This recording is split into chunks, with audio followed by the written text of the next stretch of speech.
All right, so day 2 is in the books. What did you think? It was a couple hours ago at this point, so it's not super fresh in my head. But I am curious to see what your thoughts were on the second day. Did your excitement wane? Did it decrease? How was day 2 for you? So day 2 was just as good as day 1 for me.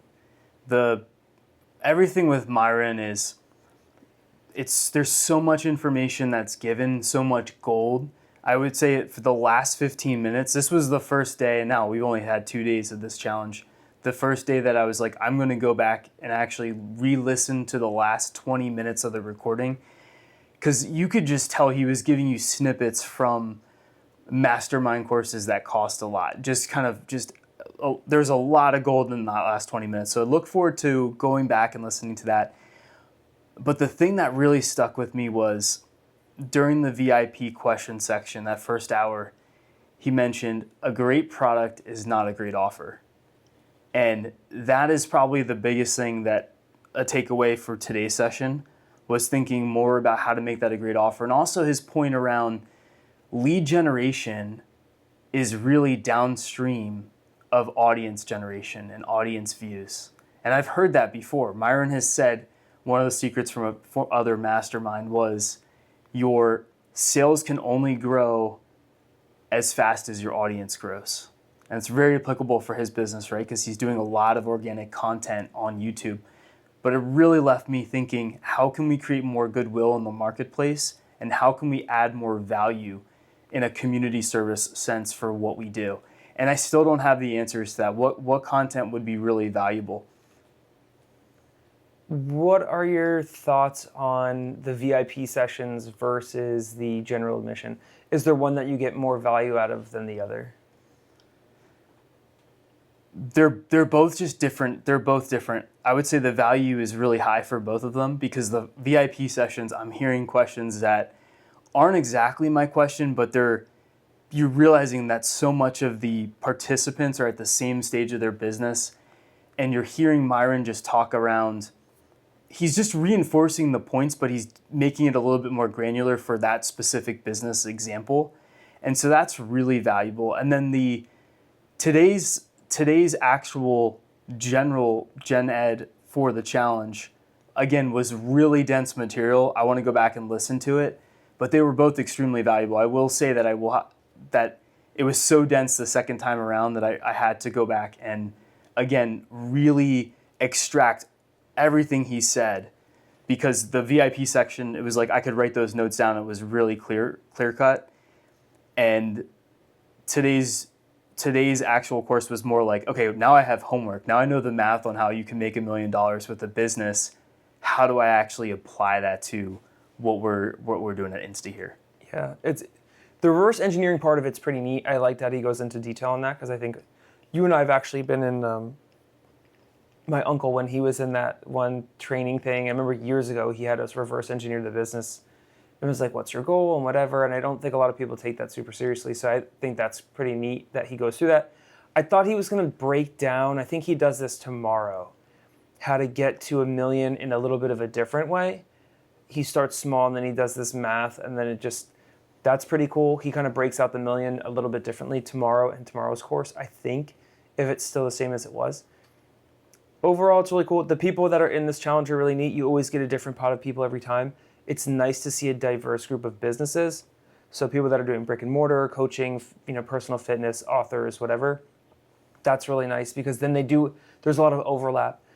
Not to be like cynical, but a lot of times when he's going through responding to people, I am thinking of the lens of like, what's his background and what's the person that he's talking to's background. Like, Myron spent a lot of time in coaching and stage selling and all this stuff. And so not that what he's saying can't apply to everyone, but it doesn't always apply to everyone in exactly the same way. And so at this exact time, I think it's the timing too. Like when he was talking about, can we just kind of double click on one of the aspects that he was talking about, was this idea of selling, tens of thousands of dollars of one product to get to that 1 million, or selling, 200 very expensive items or 50 really expensive items to get to that $1 million mark. And for me, where my mind is at is like, how do I even package the service in that way? And so much of what he does is authorship, it's books, it's courses. And it has me thinking, like, how would I be able to make a course in a technology sense that's timeless, that's not going to be out of style in 2 months because AI is moving at the speed of light?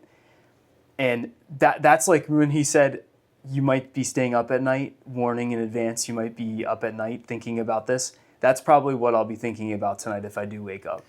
And that's the part, actually, like his solutions aren't always the same for everyone, I don't think. And I think different people have to meet them with where they are. But I think the thought process that everyone goes through, like the thought process that you're going through is actually probably very similar to a landscaper. Where it's like, how can I'm not going to just stop landscaping, but how can I package my service, my skills, my gifts in a different way? Or maybe that just ends up looking like focusing on a higher tier client, or like just mulching or whatever, aeration, something that has more margin, right? Like there's that. And I also think it's like, not everything needs to be a book and a course. Like he said this in other videos where he's like, how can you just make it easier for people? How can you package up what you do? And I like that in some ways we're starting to do that here as we start evaluating these larger enterprise deals, which require a lot of, integration assistance, maintenance, and all this upfront investment from both sides, us and the client. That is a different way, right? Like we're doing a done for you thing instead of being the the website that you go to get your voice AI assistant, and then like you're on your way, and like you have to figure it out on your own. In fact, I saw an ad on Facebook the other day. It was so funny. You would have cracked up. It was a voice AI assistant ad, and they were saying like, set up your assistant in a month, not like a year or something like that. And then another voice AI assistant company commented on that and said, why set it up in a month when you can set it up in 10 minutes? And it's like there is this rush to being the fastest and being the cheapest and doing whatever, but there will always be, higher value in focusing on the transformation. The transformation is, solving the spam calls, solving consistency, solving, lead qualification issues. And so I think in some ways it's weird because like we're at this crossroads where we're starting to do some of the stuff.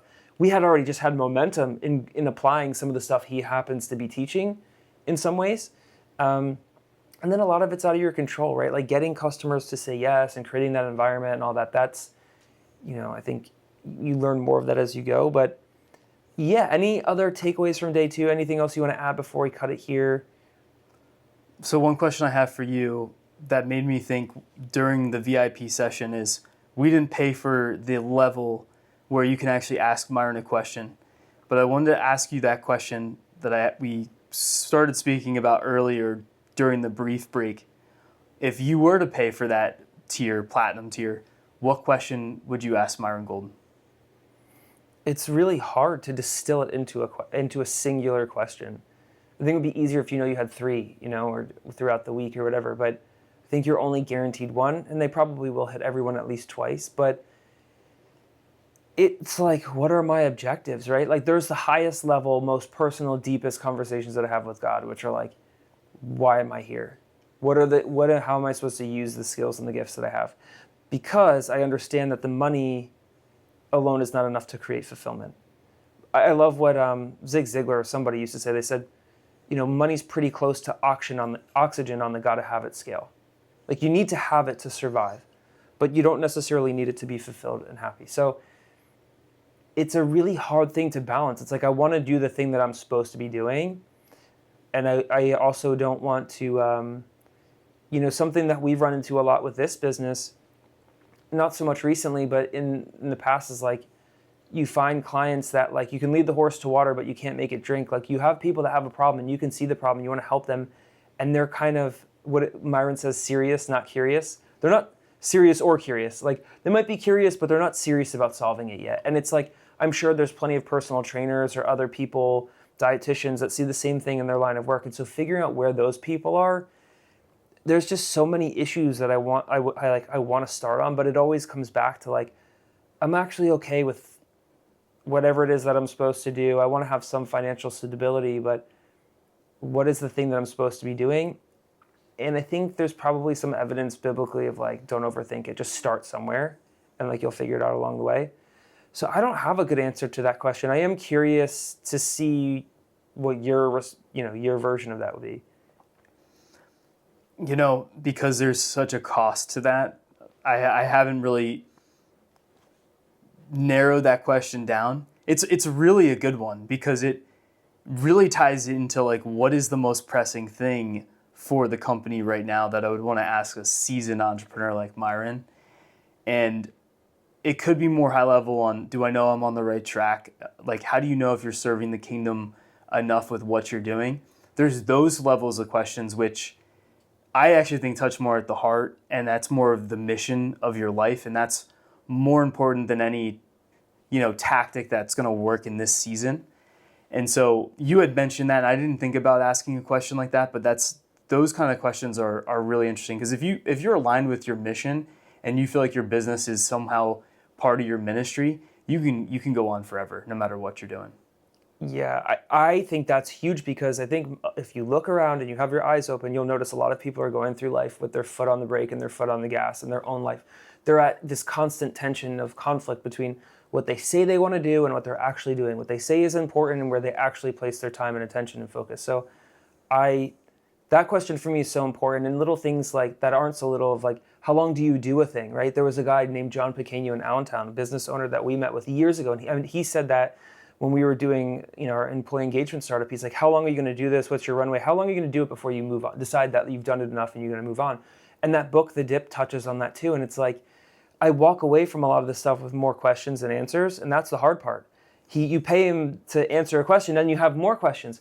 And Myron always says that too. I mean, like, when you solve somebody's problem as an entrepreneur, now you've created 10 more problems that they need to solve. Now they have financial, tax, income. They have all these different things. If you help someone earn more, now they have different problems at that price tier. So it's just part of the game, I guess. And so it's like, you can't let it like disrupt your life, I guess. But the questions are like, they're like volcanic. I mean, they just keep coming out, and you're like, what do I prioritize and what is it? So it's like, it would be really hard for me to wrangle in, one single question to ask him. I would be that annoying person that's like, nope, adding all the context, and he's like, that's not a question. Like, Trying to get multiple questions in one. Cool. I think we'll end it here.